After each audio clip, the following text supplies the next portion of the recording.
NEC 725.4 addresses cables and raceways installed through openings. Specifically, cables and raceways installed through openings in fire-resistant rated walls, partitions, or floors must be protected by a fire stop system. This fire stop system is required to restore the fire resistance rating of the wall or floor to which it is applied. This means that any penetration of a fire-rated barrier by cables or raceways must maintain the integrity of that barrier. A fire stop system typically involves specialized materials and methods designed to prevent the spread of fire and smoke through these openings.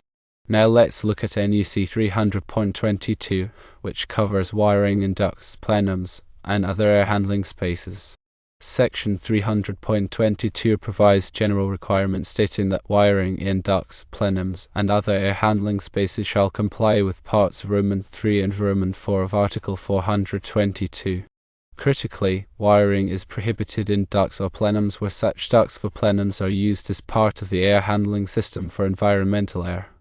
This means that you can't just run any type of wiring inside the ductwork if that ductwork is actively used for moving air for heating, ventilation, or air conditioning.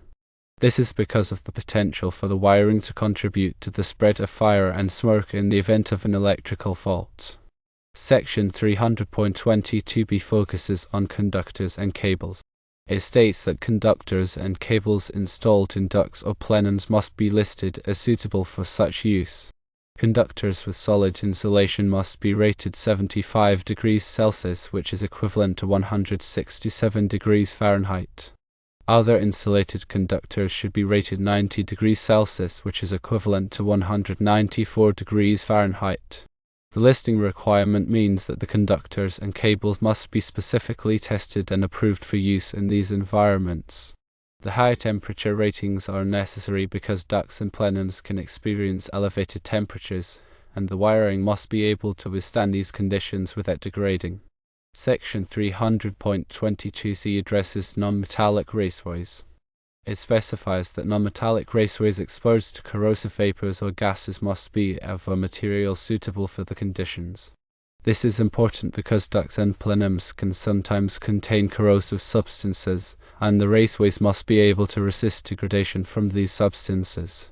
The selection of appropriate materials is crucial to ensure the long-term reliability and safety of the wiring system.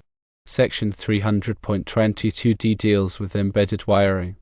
It mandates that wiring embedded in duct walls must be encased in metal raceways. This is intended to provide additional protection for the wiring and to prevent it from coming into direct contact with the ductwork. Metal raceways offer a robust barrier against physical damage and can also help to contain any potential electrical faults. It is essential to be aware that the 2005 National Electrical Code is outdated. Always refer to the latest edition of the NEC to ensure you are following the most current and accurate electrical codes. The NEC is updated regularly to reflect changes in technology, safety standards, and best practices. Using an outdated code can result in unsafe installations and potential code violations. Always consult the latest version to ensure compliance and safety.